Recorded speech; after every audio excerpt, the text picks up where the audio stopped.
Call to order the Monday, February 28th, 2022 Parks and Rec Advisory Board. If you'll please join me in the Pledge of Allegiance. Pledge allegiance to the flag of the United States of America and to the republic for which it stands, one nation, under God, indivisible, with liberty and justice for all. All right. Roll call, Sherry. Okay. Sherry Butler. Here. Kyler Cox. Here. Christopher Gallica. Here. Ashley Pasquale. Here. Guy Reynolds. Todd Taylor. Scott Welty. Here. And team member Natalie Strader is excused. And council member Michelle Lynn. Here.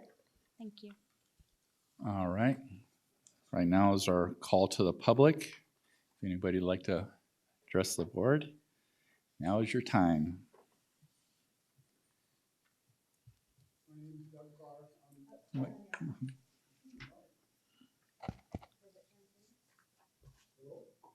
Okay, there you go.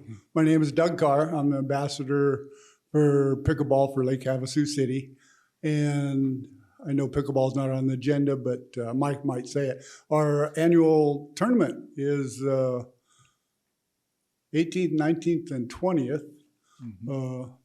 This will be not the 10th annual, but it'll be the 10th year that we've had a tournament here in Lake Havasu City. And there's about 130 individuals playing.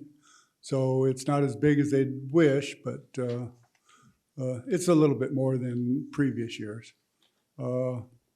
And the city graded the parking lot, so it's a really nice, and then they're going to put the chip seal from Macaulay Boulevard down, hopefully before the tournament, but, you know, we can understand if they don't, but, and what else? You know, when the courts do finally get finished, we got 4 more coming. Hopefully, you know, within the year. You know, the association will probably have donated $500,000 towards the city to complete this project. So, and I know it's a work in progress, but it is very grateful that we got those courts up there because they're, you know, 100 people are playing a day up there. So it's just, if we didn't have that many courts, I mean, it's truly amazing how many people are up there. So anyways, thank you, and we'll talk to you guys later. Thank you, Doug. Thank you for the group's participation in getting that done. Appreciate it. All right. Anyone else? Seeing none others, go to a minutes. Approval of the January 24th, 2022 minutes.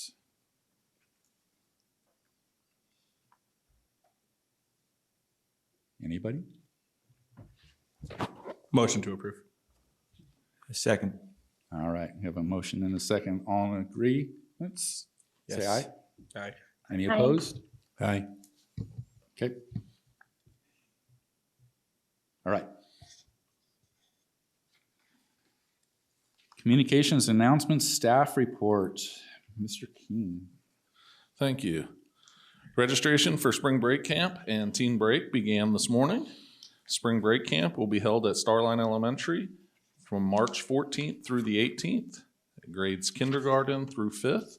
The cost is $41 for the first child and $32 for each additional child. Teen Break will be held at Rotary Park on March 15th through the 17th from 12 p.m. to 5 p.m. For youth grades 6 through 12, the cost is $41 for all 3 days. There's also a flyer in your packets there today. We are still looking for volunteers for Teen Break, so if anyone is interested, they could visit our website at www.lhcaz.gov. In the aquatics area, arthritis classes will be offered on Monday, Wednesday, and Friday through the month of March. The Sheriff's Department dive team will be doing some training on March 3rd. We have the NOVA graduation on March 4th. The graduation itself will be held in relics and rods, and then the participants will go over to the pool afterwards. The Girl Scouts are having a get-together on March 6th.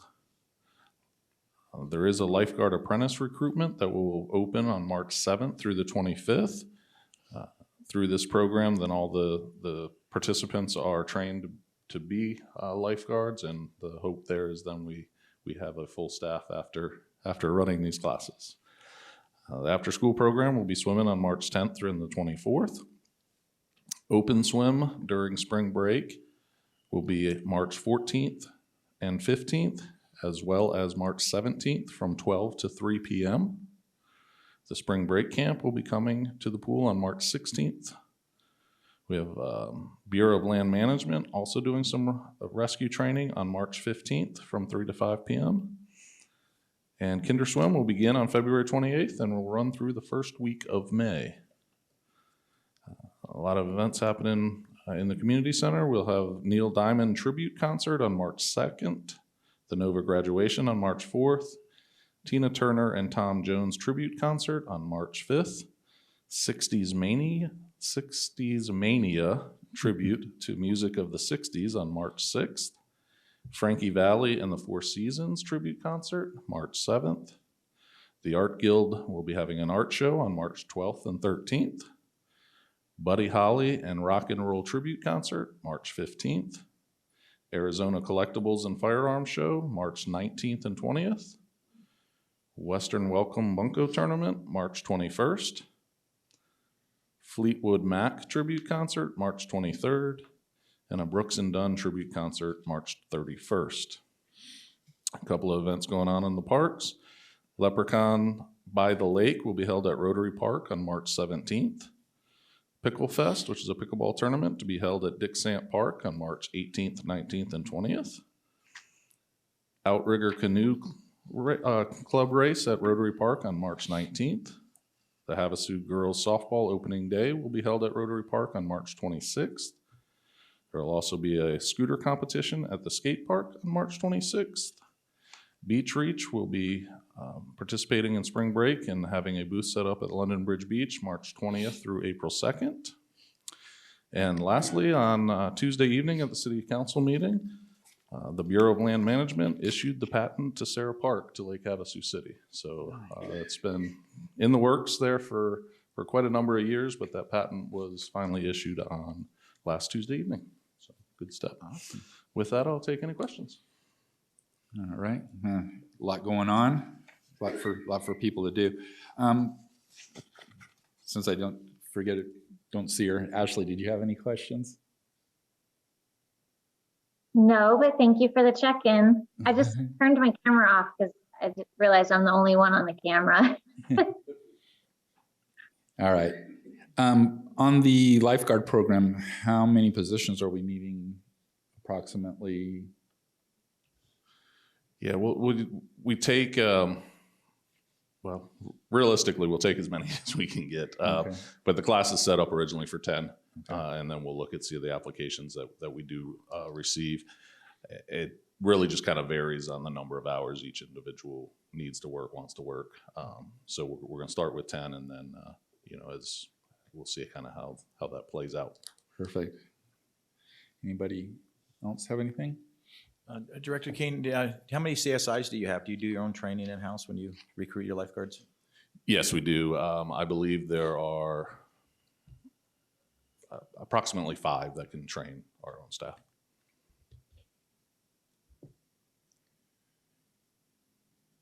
Anybody else have anything? Mr. Chair. Yes. Director Keene, I just want to comment on some of the aquatics items, the Sheriff's Department training, the BLM rescue training. I just comment on how great that is to see the Aquatic Center making room for that. Obviously our city is so focused around water and the lake. It's great to see that, an amenity that we have like the Aquatic Center is being used by these agencies. So great job for that. Really cool to see. And then I just want to comment on Kinder Swim. I think that program is amazing. To be able to teach our youth like that in the kindergarten level swimming lessons is just huge. I mean, the number of pools and again, the amount of boats that are here on Lake Havasu, to hammer that home. And again, from experience from my kids going through that, it's just a great thing. So I love to see those programs going. So thank you for that. Yes. Councilmember Lynn? I just have a quick question. On the Lifeguard Apprentice, what's the age? 16. Thank you. Anybody else have anything? All right, seeing no more there, we will move on to public hearing. Mr. King?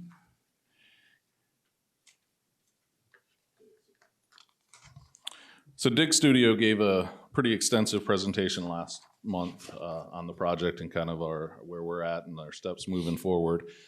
So therefore, I'm just going to give a brief update of where we stand since last month's meeting. We did receive the 30% documents last week based on the design.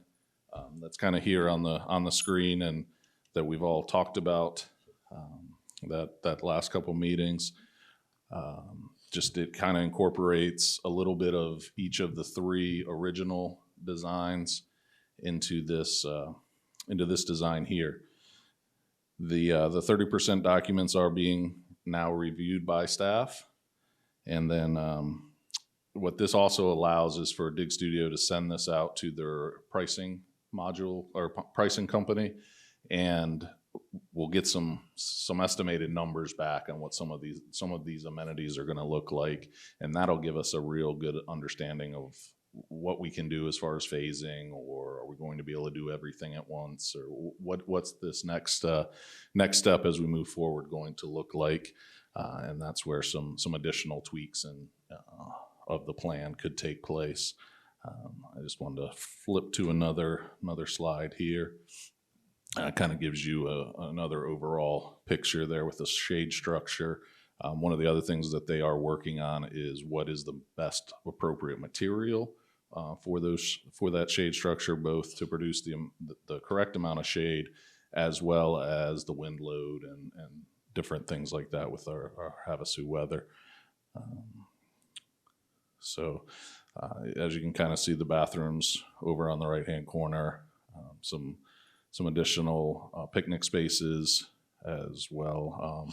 The front column there is the entryway. There's wall seating, just to kind of try to tie that in and bring the first or the daily uses into that facility.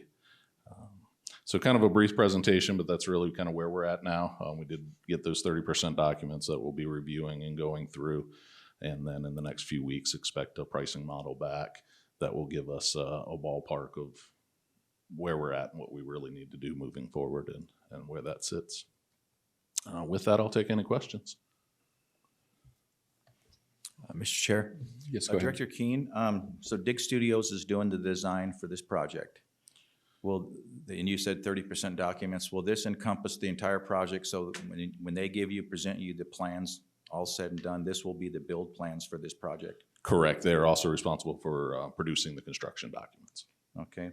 Was there any thought to solar or anything like that? Solar was talked about as far as on some of these shade structures. It's not out of the picture yet, but the cost is really going to be one of those driving factors. Thank you. Director Keene, first I wanted to address something because I was a little bit, and to be quite frank, still am dismissive of this, and the reason I wanted to see all the collected comments, the 100 times comment of incorporating liquor sale fencing, I just wanted to sort of put my flag on the map of, I don't think it's appropriate for the Parks and Recreation Department to so specialize in an event function. The ability to rent fences and put them up ad hoc is quite well established, and it's part of the structure as we discussed. So I didn't realize there were that many people. I suspect if we really beat the bushes, the community of families and children who use the parks, the community of business owners on Main Street may feel differently than a particular beer garden group. But it's well worth noting that it is a significant comment received. Again, I personally still think it's entirely inappropriate for the catalyst nature. It has to be applicable to all or open to all. And so I just stake my flag and apologize for being flippant without knowing how many people were asking for that, but still reiterating that I think that's something that can be done on an as-need basis. With that, I also want to bring up the idea from Ashley of somehow, and I'd like it not to be left to the side without some serious thought, maybe from DIG, of somehow putting the toilets in that upper right corner where they could facilitate the splash pad. And if that's entirely impossible, I'd like to know why and what's the boundary issue, what's the distance, right? Rather than we just say, well, it's kind of far and then not ever look at it. I think it's a third of the proposed budget is going to go to toilet facilities. We estimate, without knowing. We should try to utilize that in the best way possible. And I think in with that, one of my own sort of priorities in thinking about this after last meeting and going on is, I think rather than fences, something that would be more community geared would be a bridge spanning the wash, would be some, in this upper area, some all-day use playground type devices so that the park can be a spot for families in the area. There are a lot of families living in those short-term rental type places up there. The same families who are using the splash pad could certainly alleviate some of the concern from some of the community about who's going to use that all summer, who's going to use that most of the time it's going to be empty. Well, if we build facilities that are usable without big plans or bookings or things like that, like playgrounds, like splash pads, like bathrooms, those will be used, right? So those are my suggestions that I didn't get an opportunity to incorporate last week because we were still sort of getting the presentation. The rest of it, I think, is very, very well done. But I think given the money, and as one member of the public said to me directly at the end of the meeting, it's $1 million budget, period. And I tried to explain that there's not actually a budget yet. We don't have a cost projection, so we can't have a budget. There's an idea of $1 million, and I think that's rooted in public sentiment. But if toilets go up to 600,000, then you don't have much left in $1 million to build a park. So recognizing flexibility is going to be necessary, but also recognizing that we want a space that serves the entire community and draws people back to downtown or keeps them in downtown if they're living there. And if we can tie in the small park that already exists right over there, that will add value, I think. That's all I have. Perfect, thank you. Yes, thank you. Anybody else have any input? Yeah, Okay, go right ahead. I'm just curious because I'm talking about the restrooms. This is a very important part of a project like this.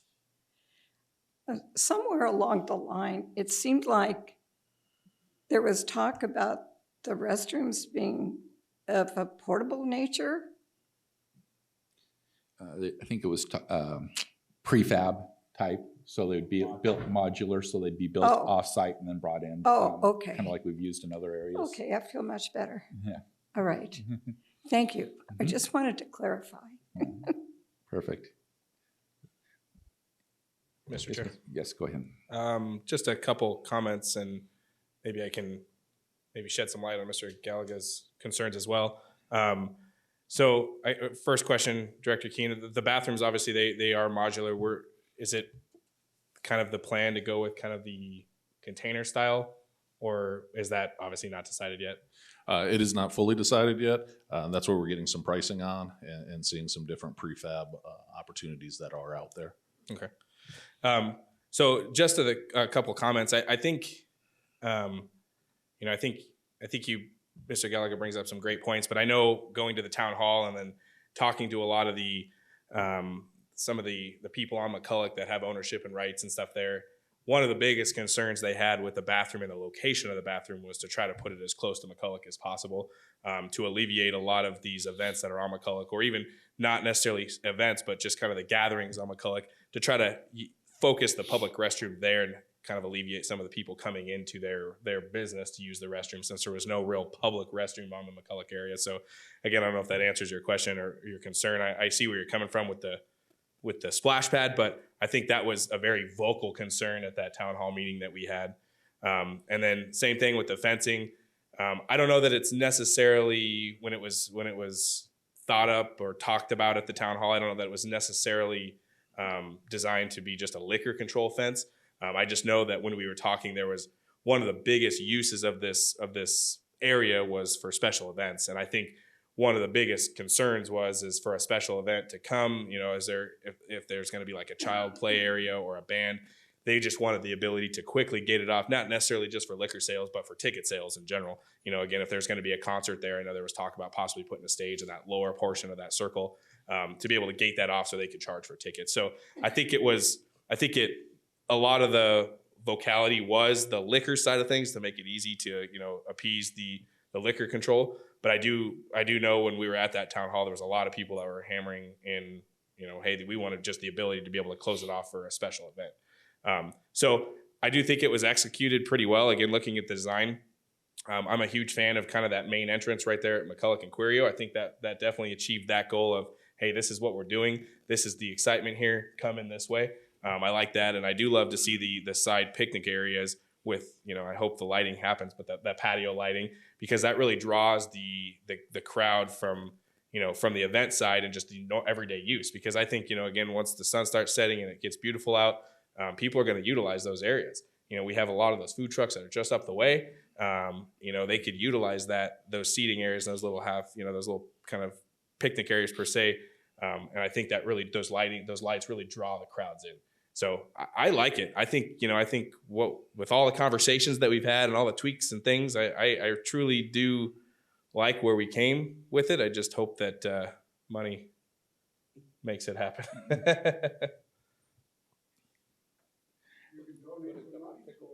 Exactly.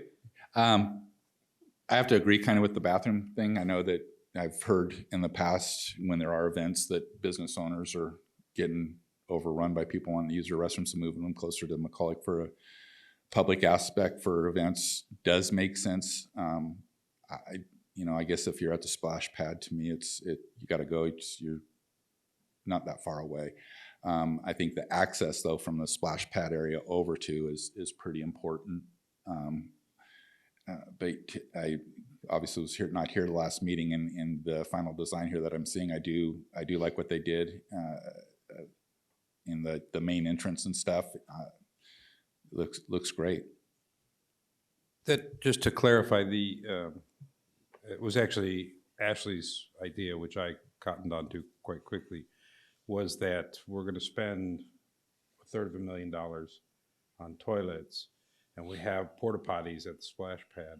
Can we get the toilets close enough to serve both needs? And that's never really been answered clearly. There is a distance for licensing, but we don't really know what that is. Yeah, and just in some quick search, these are two completely separate properties, and so the health department would not recognize that using a restroom on a different property would suffice for for that splash pad.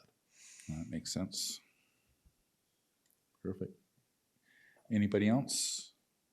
Mr. Chair, Yes, Councilmember Lynn. did I missed the last meeting? Is there going to be any type of lighting up here? Yes, the intention is, as we can kind of see around the shade structures with those pillars, is that would be opportunity to put some lights, and then you can kind of see, as Board Member Cox was discussing around the picnic tables and areas, you can kind of see some of the string lighting that is hung there. So it definitely gives some opportunities. There will be plenty of ample opportunity for power through there. Hopefully as well, the Wi-Fi connections running. We can have that in the pillars themselves that actually hold up the shade structure as well.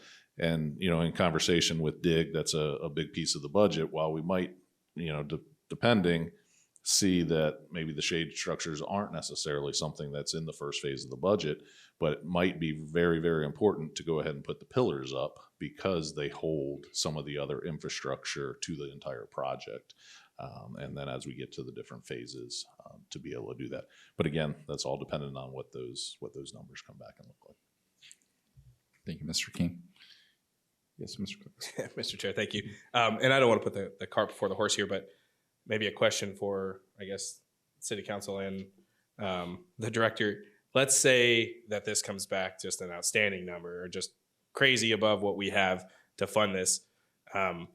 Is the city or the City Council have any interest or ideas of maybe funding it out of money other than the winnings, or is that a possibility? Again, let's say, I guess the reason why I'm asking is I'd hate to see this number come extremely high, which we all know construction costs are extremely high, and essentially wipe out the majority of what this is supposed to be, and break this up into multiple phases. I just don't like phased projects. I think phased projects lose the interest at the end of the phase, and the concept maybe dies at the end of that phase. I'm not saying we need to do everything tomorrow, but again, say this comes up super high, is there any possibility of that happening?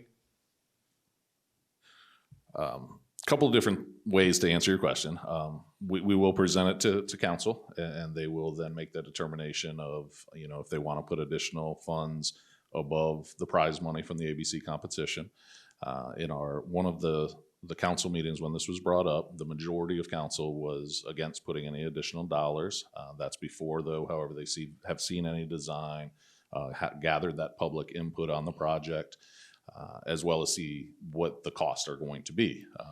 I would hate to see council, the project does say maybe come in at 150,000, or I'm sorry, 1.1 million, say, and all of a sudden we scratch the project but we're close, so a hard no is probably difficult to say. There's also some conversation of, are there some opportunities for additional funding from outside agencies, some of the service organizations in the city that might be able to come step forward and also help fund some of the project. Thank you. Anybody else? Mr. Chair? Yes, go ahead, Ashley. All right, thank you. And I completely agree. I think that projects with multiple phases tend to be less successful in actually getting to those phases. I think this is related enough that do you have an update on where we're at with installing the permanent restrooms at the splash pad? I do not have one currently. Okay. All right, thank you. All right. Anybody else? Just reiterate Go. the phase problem. I think that's part of the problem we've gotten into with the public meeting, and this started so long ago as a bid for a prize, and there were some, I remember seeing the pictures in the paper, some very high ideas of what we could get. And of course, it's already changed because many of the people who were involved in that are not involved in this. And so it starts to turn into a Frankenstein. Okay. Thank you. All right. All right. With no other comments, this is a call to the public, so if anybody would like to speak on this or ask some questions? No, okay. All right, moving on to discussion and possible action fiscal year 2022 and 2023 Parks and Rec Advisory Board priorities. Okay. Thank you. So I'm going to start with the presentation that I gave to City Council during the retreat last month, and then we can have a discussion on some of those priorities that are listed in there from the department's point of view, and hear from board members on what maybe some additional areas of emphasis they would like to see council consider. So I'm going to start with, today I have the privilege of showing you the Parks and Recreation Department's accomplishments for 2021 and some of the challenges the department faces moving forward. However, in all reality, this is the group that makes everything happen. Without our staff, I can't be the one out doing everything. These guys make everything happen here. In addition to our part-time staff, which is numerous in comparison to this crowd here. But I can't thank them enough for all the work that they do. They're really the ones that make the department work and for what the community gets to see. Our department is broken up into 4 different divisions: the aquatics division, our recreation programming division, our parks maintenance division, and our administration department, which kind of handles everything in between there and working with the different divisions. So as we go through our major accomplishments, this is in addition to really what the staff does daily in their normal operations. I will also say that these projects would not be possible without the help of our public works and engineering divisions, and we're working together to get these projects accomplished. So a couple of the projects that were accomplished this year, the Chiefs football team did purchase a brand new scoreboard, and with that, we told them that if they purchased it, we would install it for them. So we were able to get it installed. It looks beautiful out there. A nice refresh to that scoreboard. There you can see the fishing pier in that picture is not in a straight line. We did almost lose the pier earlier this year as it's cabled down into the bed of the river there. It's just with cables, and many of those cables had broke. So we were able to get a dive team down there and reattach many of those cables and re-secure that fishing pier. In the aquatic center, we took the upper portion of the upper area and installed another birthday party room that gives us the ability to hold 3 birthday parties at the same time. There has been that need and desire from the community. Almost every weekend, the birthday parties are full. So it was a good opportunity to take some of that space and utilize it for that. And on the lower right there, you see the last light pole. So that's at Cypress Park. That was a great project to be able to finish and get the lighting complete for that lower field. We did install 8 additional pickleball courts. With that, there's been a couple of projects also done outside the original scope of work that was bid out. There on the right, you can kind of see some additional sidewalk and shade structures. The shade structures were purchased by the Pickleball Association. We assembled them and installed them, as well as laid the concrete between those upper courts. Some of that work is not yet completed. There is still some additional sidewalk and areas that we will be looking at installing. We also installed all the fence slats around the courts that was purchased by the association as well to break the wind up there.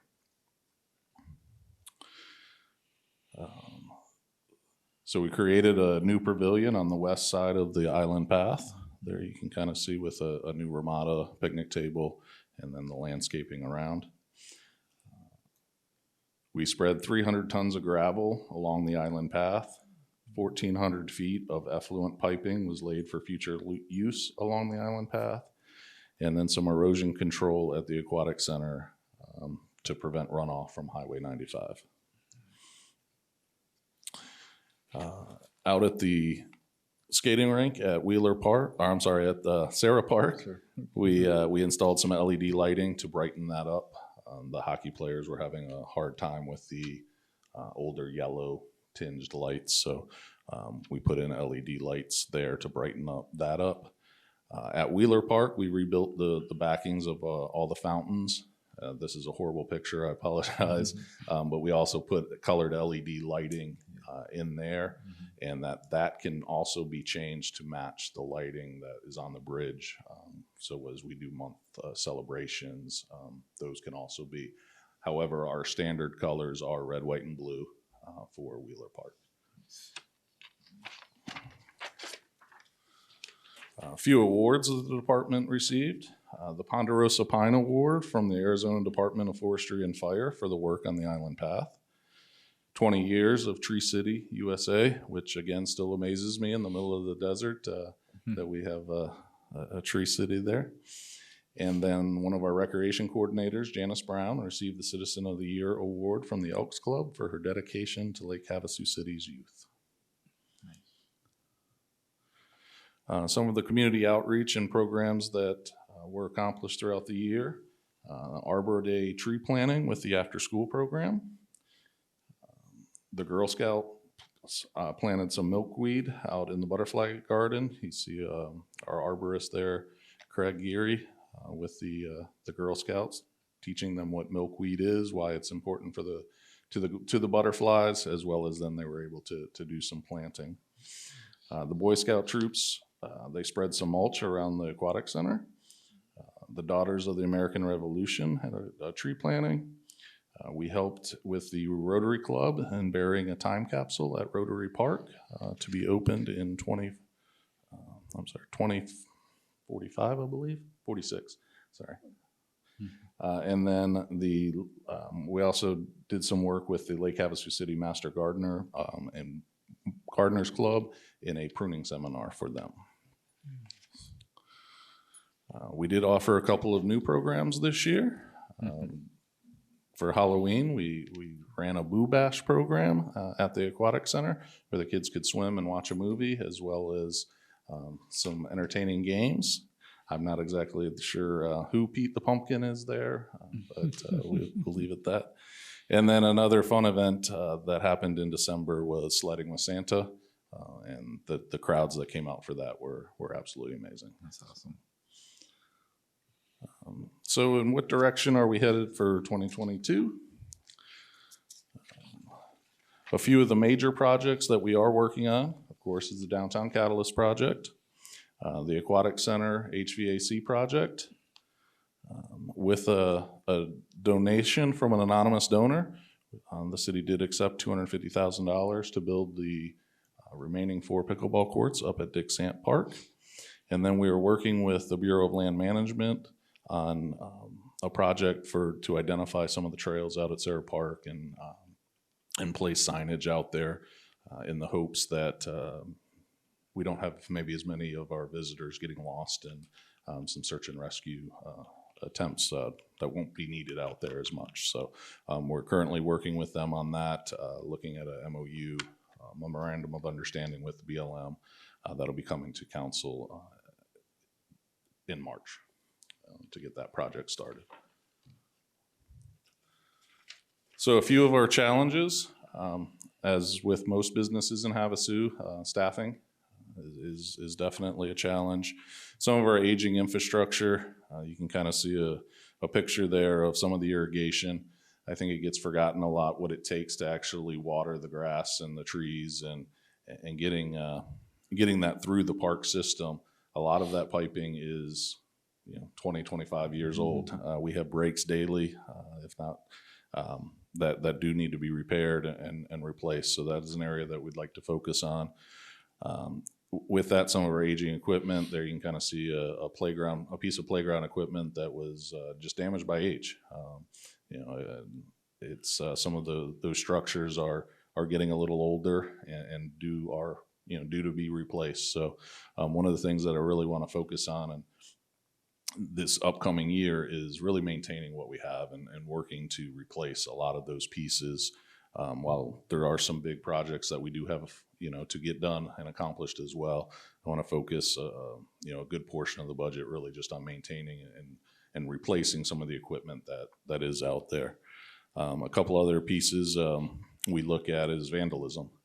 We did have, you can see the turf damage there. That is at Rotary Park. We did have another incident out at Sarah Park on the ball fields earlier in the year with side-by-sides, different pieces of equipment that decide that that's a good place to go do donuts instead of out in the desert. So some areas that we need to focus on. The bathroom, that's a bathroom down at Rotary Park that gets trashed just about every weekend. Why that is fun and entertaining, I'm not sure. But ripping soap dispensers off walls, playing with toilet paper, et cetera, is a common occurrence. And then on the picture on the left, not one month after we opened the pickleball courts, we did have a couple of individuals that decided they were going to sleep on the courts and left an item burning, and it actually caught a mattress on fire that burned into the court. And then they tried to put it out by moving it over to the water fountain, and then the water fountain got burned as well.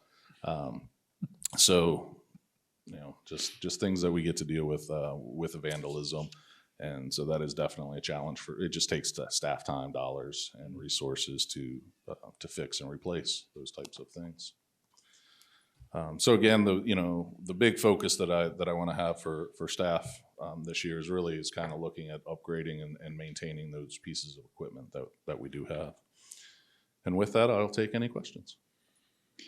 One, I'd like to piggyback thanking the staff for what they do. I know that they have a lot to do and a lot of area to cover, and they do a great job. I know when out at the BMX track, whenever they've needed anything or there's been an issue, they've gotten it taken care of right away, and really appreciate all their hard work. They really do help the area out. Also, I have noticed the rock on the island path. It's looking really nice out there, and appreciate them making it look nice and for our visitors that are out there. So again, thank them very much for all they do and their hard work. Anybody else? Mr. Chair, Yes, go ahead. Director Keene, I agree. I drive through the parks regularly, and they're in excellent condition. They're doing a great job with all the trees and all the little detailed things that I see. They do a really, really good job. I do have a question on the AC replacement at the Aquatic Center. Is that facility still on an EMS that manages all the ACs out of the office? Yes, it is. And so this will be the natatorium has never been on a dehumidification or any sort of air conditioning units. So these will be for that area, and then we'll be tied into that management system as well. Okay, thank you.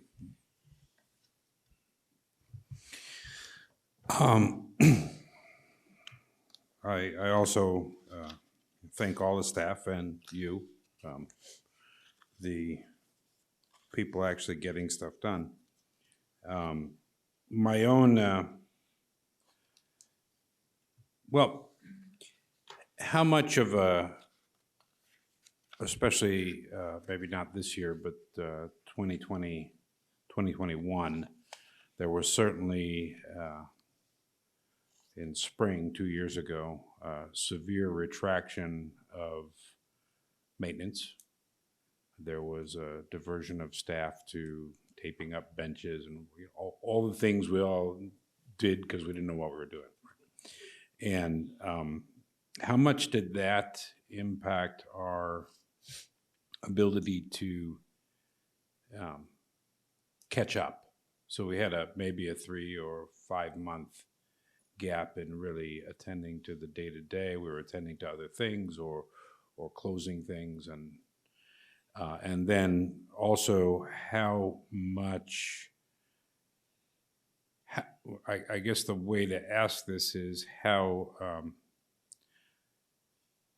so costs, not just of units of widgets, but of humans have risen precipitously in this same period.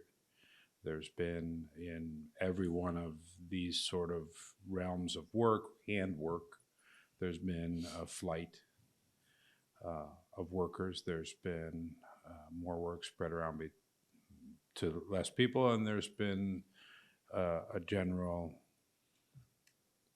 rapid inflation of wage and sundry to attract competent people. So it's in my industry, it's in parks and recs, I'm sure, construction, building, trades, medical. So how much have those two things affected you out of normal routine? Sure. To go back to the first question, in 2021, when we were doing some things that were very different, mainly because we didn't know what truly was going on and how that would affect the public with virus. And so we did divert some resources, certainly, to a lot more disinfection, a lot more cleaning, closing down some areas. There was a time where we closed all the playgrounds. We closed all the ramadas, the picnic areas. So certainly that took some time. I don't think it took enough of a resources away from our still, inspecting our playgrounds and keeping the fields in good shape and all of that. So there was some diversion there of some work orders that, were probably delayed. But I do believe it wasn't enough that it made a major impact on not being able to upkeep what we need in the parks and delaying that process. The second part of the question, as far as where do we stand as everything is changing now in the world, and what does that budget really look like? I think going forward, both personnel and supplies. We're hearing anywhere from estimates of 10 to 15% inflation. And those are kind of the numbers that we're building in. Certainly, with what's happening in the world, even as much as this week, that affects the price of oil. Well, oil is in everything. It's in PVC, it's in electrical. So that will drive that market as well. So as we see those prices incline, we just have to divert some of those funds from other areas to make up that difference. We are looking at, I believe I put approximately 30 supplemental increases into our budget that'll go before the city manager and then eventually to council for some increases in different areas that we're seeing major rises in costs. We're working with that probably 10 to 15% right now. And what the Central Catalyst project, that's really not a project for this year. It's a project we're starting this year, but it's multiple years. Correct. Yeah. The design is due in September of 2022. So really that's all fiscal year 22, 23 that we would even be able to start any construction. And that's that later quarter. So that would probably even roll, depending on how much of that project is constructed, could roll into fiscal year 23, 24. Okay, so I think I need a little bit of guidance from either from the chair or from you or both. I'd like to make a motion that the first priority of the Parks and Rec, I guess I should say it like this, that the Parks and Recs Advisory Board recommends to, I don't know if it's you or the City Council, that the first priority for the Parks and Recs Board will be to just sort of catch up with the new normal in terms of rising costs and getting operations back on full feet, get your staff up so that the staff you do have, which are very much appreciated, are covered by other staff which are lacking, whether it's swimming pool staff or counselors, camp staff, or the maintenance staff, or administrative staff. Everybody's, first of all, stretched thin, and as you add people at a higher rate, of course, there's the compression factor there, right? So I think, in my opinion, that should be the first priority, even before the catalyst, which has some money onto it. Is that a motion, or just a recommendation, or just my opinion? I'll leave that up to the chair, but I think it could be any one of those three. Yeah, I guess, you know, If we're going to make a motion, we'll need a second, and then Right. and then you can have further discussion Right. regarding that. We can also hear more discussion and then look for a motion. This doesn't necessarily have to be an action Right. tonight. It gives you the opportunity, and any motion would be a recommendation to council from the board. The board is a subsidiary of council, so they Right. speak directly to council, not necessarily to the department. So then I'm thinking that we make this a motion to have more discussion on this? Is that what you're after? Or? Well, well, no, the discussion would come from the motion. So I Okay. can make the motion, I think. So, Mr. Chair, Mr. Keene, I move that the Parks and Recs Advisory Committee recommend to the City Council that the first and prime priority for this budget year of 22-23 for the Parks and Recs Department of Lake Havasu City is retrenching and focusing on making the staff whole and the parks we have whole. If that makes any sense. Mr. Chair, Yes, go ahead. I have a question. Because the general funds budget operations for parks is separate from the Catalyst project, correct? So these are going to be two separate items. So Right. Mr. Director Keene's projected budget that he's presenting now, which will do this fiscal year, will encompass these improvements that he needs, I would assume, and because you've already stated quite a few things you're going to be working on. That's Correct. And Yeah, that's- and that's, This will I be guess, where I was a completely little bit separate from lost. the Catalyst project, which was money awarded and set aside specifically just for the Catalyst project. correct.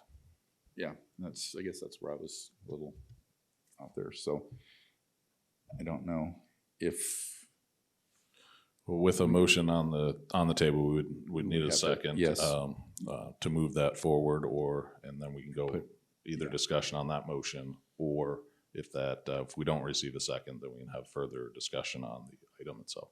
okay, all right. So they have a first, Mr. Chair, I'll second the motion Okay. and because I have some discussion I want to enter about it. okay, Okay. okay. All right, so then we'll move for discussion. May I, Mr. Chair? Yes. Okay. Sorry, it's a little awkward, I know, because I'm not in the I room. know, I forget about you. Okay. It was interesting when Member Gallagher brought that up, because I had similar thoughts swirling in my mind about suggesting that the board consider recommending support for the Parks and Recreation Department to prioritize sort of an internal focus. I know that a lot of organizations, especially government, are experiencing kind of a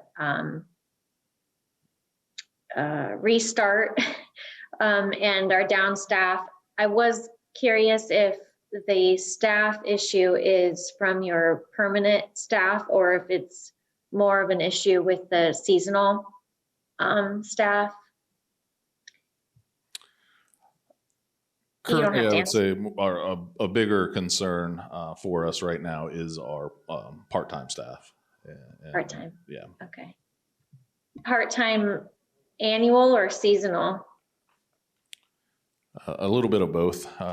going into the summer is definitely going to be a concern as far as the number of summer camp staff, recreation leaders that we will be able to have, and that obviously has a direct correlation with the number of participants we can have in the program. Okay, great. I just asked because I know sometimes we can, sometimes it's bureaucracy that has limited innovation and creativity, and maybe it's not necessarily rules or laws holding back. So it might just be a time to look at that, maybe relook at the requirements for positions. Of course, the pay and benefits are always something to take another look at too. So those were, I had similar thoughts, which is why I wanted to second the motion, because I do wonder if it's an opportunity to kind of prioritize an internal look and not be project focused. I want to add something as well. Yes, any capital project is out of the capital budget, but it still takes your attention. It still takes your office's attention. It still takes park staff who could be maintaining parks out and inspecting sites, helping build pads. So I think that's it's a little bit of a trick of the light to say that, oh, that's capital, that's not. You've still got to run it, and that's going to take your time and attention. Mm-hmm. And I'm not saying we shouldn't run it. I'm saying that it shouldn't be the first priority. So we good on that then? We had a first or a motion and a second, and yeah, if there's no further discussion, then you would vote on that item, on that priority. So, Mr. Chair. Yes, go ahead. I just have a couple more discussion items. I do support what both the members are talking about. I don't know that that should be maybe our sole priority is my only concern. So, again, I could support it, if we had a couple other items in there, and some of the items I was thinking of, again, just whether or not you decide to add it in your motion or not. But I guess one of the priorities that I think we should express to the city council would be to, again, the same thing, is to maintain what we have. And I think it goes along the lines of what you're talking about, but more in the fashion of actually maintaining the hard items that we have, the equipment. And Director Keenan mentioned it during his presentation, but we have beautiful parks, we have beautiful recreation items, but I think the bones are getting old. And what I'd like to see is the process, or at least taking the time to notice that, hey, even though we have this beautiful park, maybe we need to look into replacing some bleachers, or look into replacing some play areas, or whatever the case may be, and to really focus on what we have. And like I said, I think you hit the nail on the head, but I think a priority that we should instill into the city council is take a step back of adding things, right? We've been adding for a long time, and I do agree that we need more. I mean, our city is growing, and in the last 6 months, it seems like we've doubled in population, but instead of maybe building a whole brand new, whatever sports complex, which I do think we should do, let's focus on what we have now and make sure that what we have now is up to par.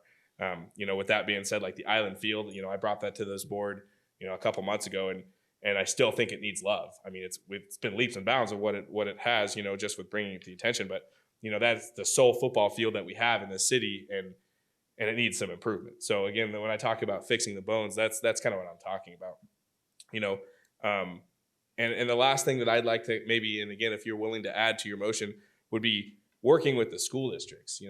I know that it's probably easier said than done right now with me sitting in the seat, but I think that's a very underutilized opportunity that we have to work with the school districts. I mean, every school has a field, a baseball field, whatever the case may be, and they're not great.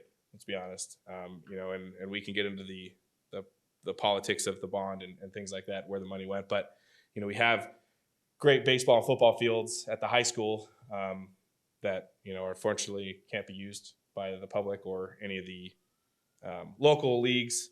So I think maybe readdressing and having a priority of working with the school district to maybe see about improving the fields that they have as well, so we can use that. Again, I know a lot of the local leagues are literally fighting each other, and I say that, but they're fighting each other for field time. They're, the local leagues between the girls softball and the boys little league, they're fighting for practice times. And, so the answer is let's use what we have and improve what we have, the island field, the school district relationships, to improve those fields to address that versus just saying, I want more fields. So, again, if you were able to maybe somehow add to your motion, I definitely would support that for sure. Well, let me just go through a couple of other, I think, priorities that I would certainly be happy personally to add. I think just from being in the meetings, well, clearly the catalyst is a priority. I think without a doubt that should be on the list of priorities. The Aquatic Center HVAC, we actually passed this up last fiscal year, right? And we've discussed it for a couple of years now. So that seems, I think you have, I'm so sorry. Pickleball courts. No, wait, I'm getting there. I'm so sorry from last meeting. Pickleball courts, if any group in this city has done more to support their own sport, I don't know them. And, I know the Leaping Lizards, and I know people who do the different ball groups that play and support and even maintain, people who maintain trails, things like that. But that is just stunning, $500,000 of participant investment. I think that should be a priority. So I think you already have, and I'm laughing because I get lost in Sarah Park pretty regularly, and I can tell you right now from I don't know, 25 years of hiking trails around the world, we're never not going to have search and rescue. There's always going to be an idiot who doesn't know that the lake is west, right? It's just going to, so I don't know how high that is. To me, that would be the lowest. I would say catalyst, obviously, it's coming. So pickleball courts, I don't know where that goes in comparison to the Aquatic Center HVAC. But I think those 4 items on your deck are all good items for sort of capital projects, new projects. I think the one I would put on the top of that line would be a retrenchment of the Parks and Recs, of taking care of the worn out water pipes, the degrading fields, the wear and tear of decades.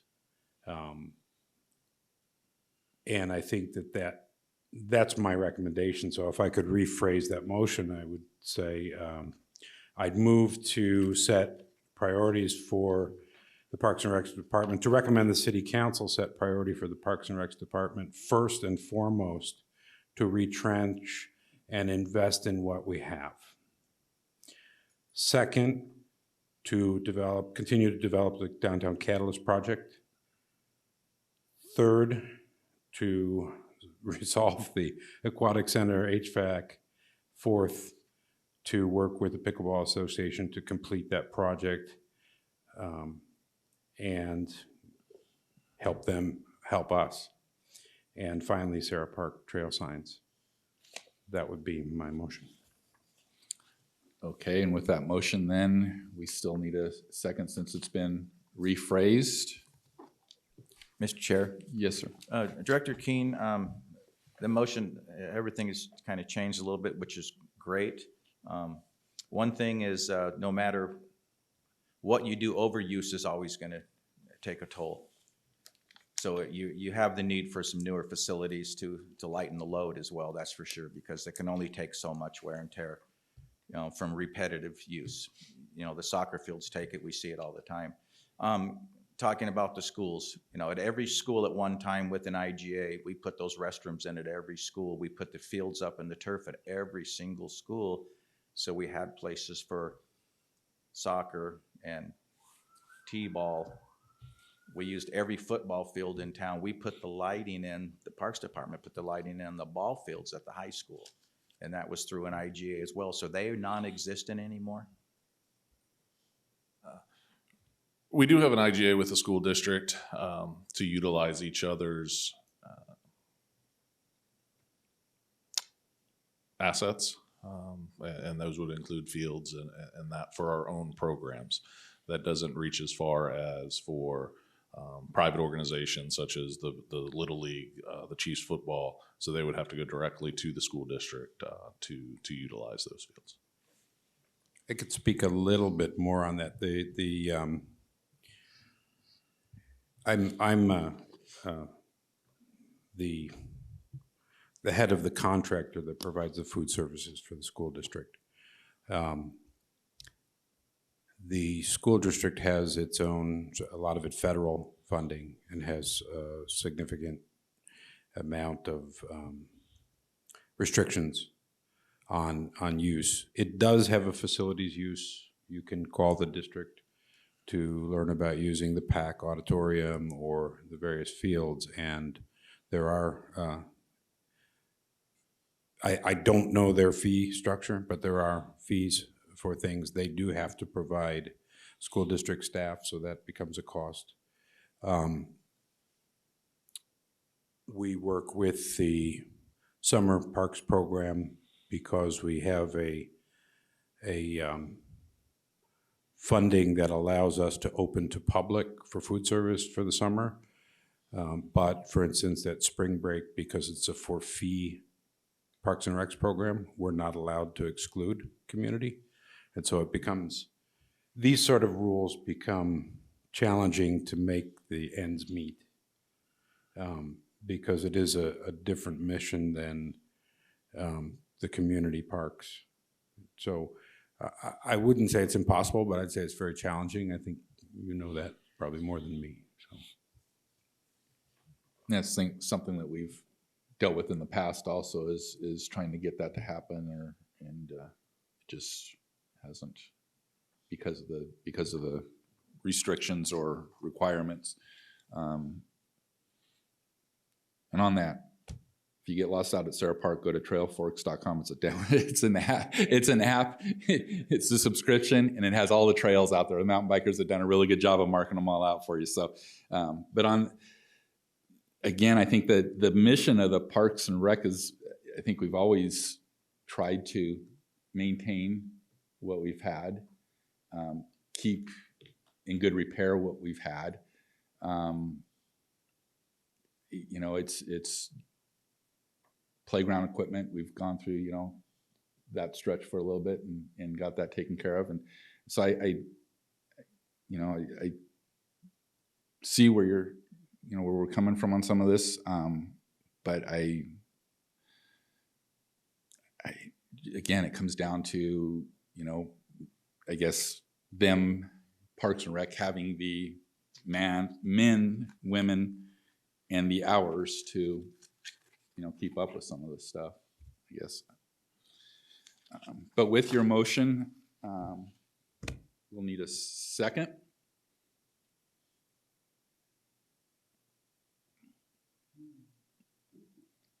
Ashley, you still there? There you are. Yeah, I'm here. Okay. I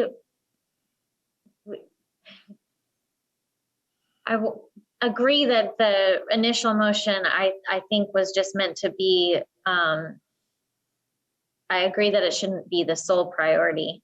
But I can second that motion if we can add a focus on partnerships.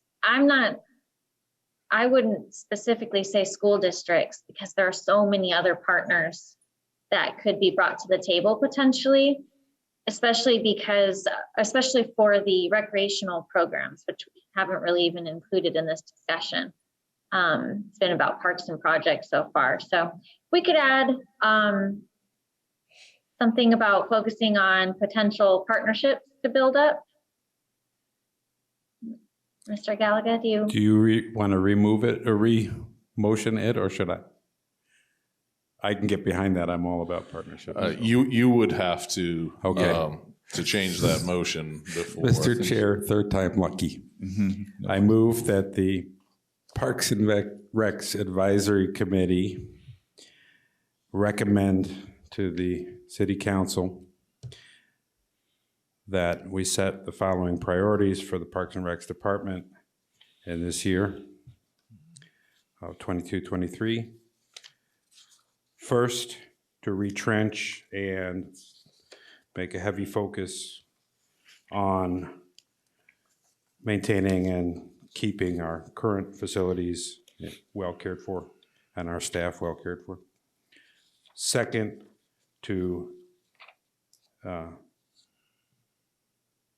make every reasonable effort to reach out across the community for community partnerships to help fund and even work on the various projects, whether it's maintenance or new projects. Third, if I can get to the right page, the Downtown Catalyst Project. Fourth, the Aquatic Center HVAC.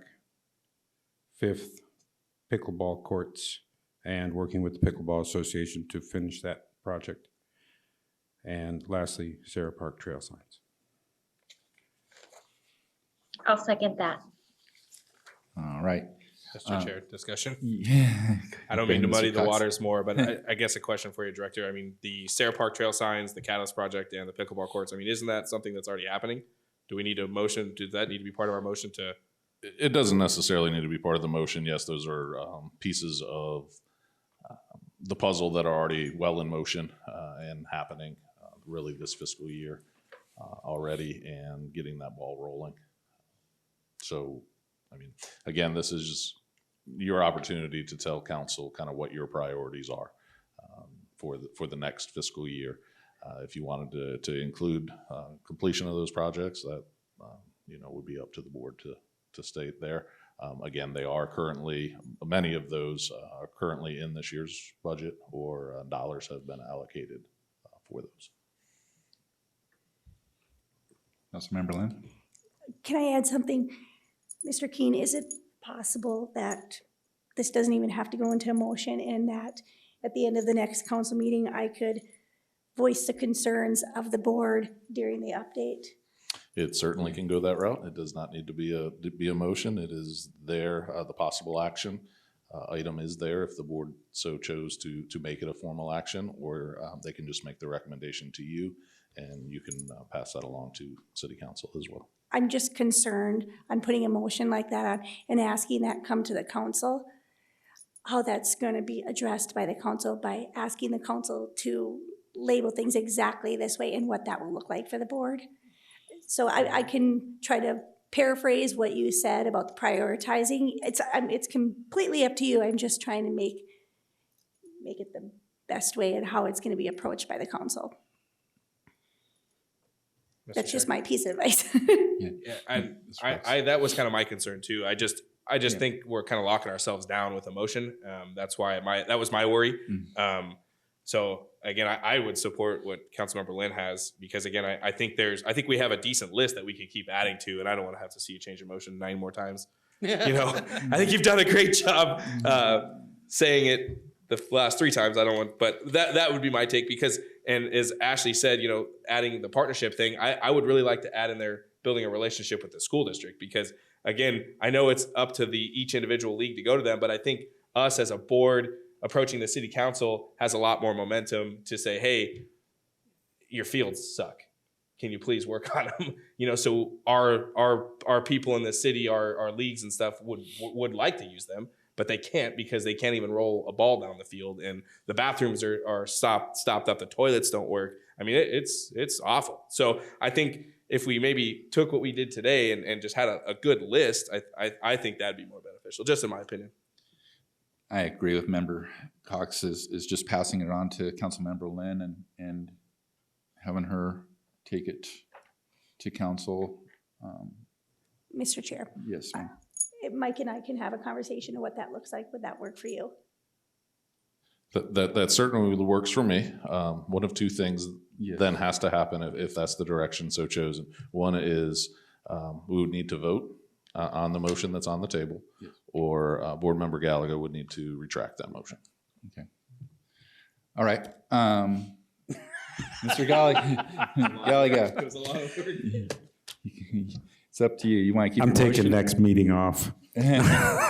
I'll withdraw my motion. Okay, so then we'll do a vote.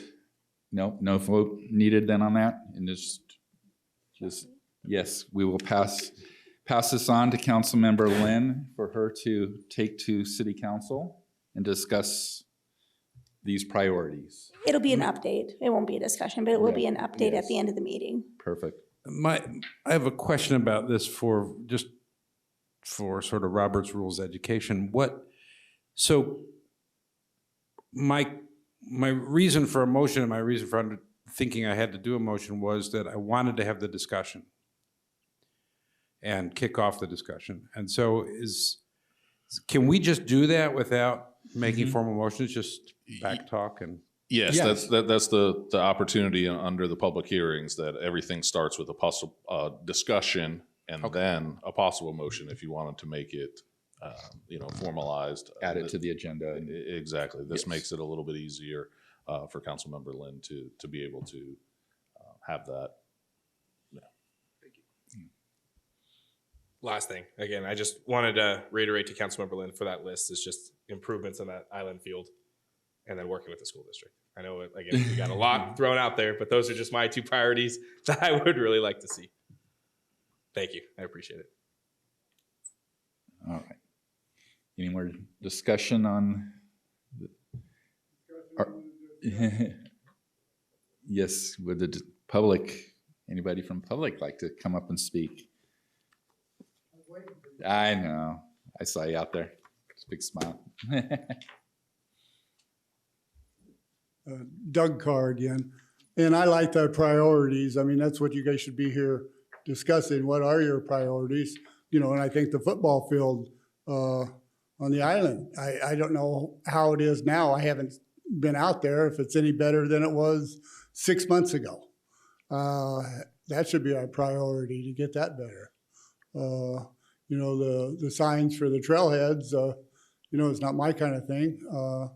But pickleball, I would say that would be number one for me. But and then Scott, he's got the BMX bikes out there in Sarah Park. I mean, so I don't know. I think that's going good. And now that the city has acquired or soon to acquire Sarah Park, and then so they won't have to ask permission to do things, and so maybe things can move along. I know a lot of this is money. The city doesn't have any money.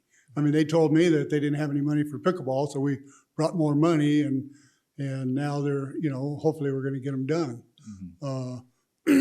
With COVID, I mean, the city got tons of money, and all of us got tons of money, and now, they were able to buy the land for the courthouse, and they're going to be spending money there, and the Catalyst project's going to be well over what the prize money was. So, there's money there. I know a couple years ago, and the city was talking about doing a corporate tax. I mean, this is one of the only cities in Arizona that doesn't have a corporate tax. Well, the chamber nixed that, but maybe it's time to come back and say, maybe we need a corporate tax because the city doesn't have enough money to do these projects. So, but some of these parks, yeah, they need a little bit of repair, but most of them are in good shape. I mean, the baseball fields out there at Dick Samp, those are pretty nice fields there. I don't know Sarah Park so much, but, and I still wish pickleball would go at London Bridge Beach. Thank you. Thank you, Mr. Carr. All right. Anybody else from public? I just want to Mr. Cox. mention Mr. Carr. You're good. I don't need anything from you. I just tell you, obviously, I'm still fairly new to this board. I'd never played pickleball before. I was a little judgmental of how many pickleball fields we needed. But with that being said, I went and played. And I'll tell you, I had a great time. And I was sweaty, to say the least. So you were one of the city workers out there the other day? No, I went you- in and I mingled okay. and I said, you know what, I pride myself with, if I want to be on this board, I want to be able to try it. Right. And like I said, it was fun. So Yeah, it is a great sport. It's easy to learn, and it's good. The city had a appreciation for the employees, and they came out there, and there was a whole bunch of people playing pickleball out there, and city manager didn't play pickleball, but he did play beanbags, cornhole. But anyway, so I couldn't get him out on the courts. But yeah, it's been 10 years now that we've been going with pickleball, and it started out our first tournament. We had 34 people, and I know we could have had a little bit more this time, but we got 130 roughly, and it's 100 people a day are playing at Dick Samp sometimes. Yeah. So, and then we had 64 at Los Lagos condominiums this past weekend. Then we had a appreciation dinner for the donor, and we had over 60 people there on Saturday. So it was it's a real social thing too. So, yeah. But we appreciate Mike. He probably doesn't think about me knocking on the door so much, but that's okay. So, thank you. Thank you, Mr. Carr. All right. Any more comments or from the public on this discussion item? All right. Seeing none, we will move on to future discussion items. Anybody would like to add that? Okay. Nope. Sherry, future meetings. Future meeting dates, we have March 28th and April 25th. 28th, 25th. Okay. Perfect. All right, with that, I think we're done. All That's right. Mr. Gallagher. Just to let you know, I will be in Phoenix on the 28th. I don't think I'll be able to attend. Thank you. Oh, so you weren't joking about missing the next meeting. All right. I think we've covered everything, and we will adjourn.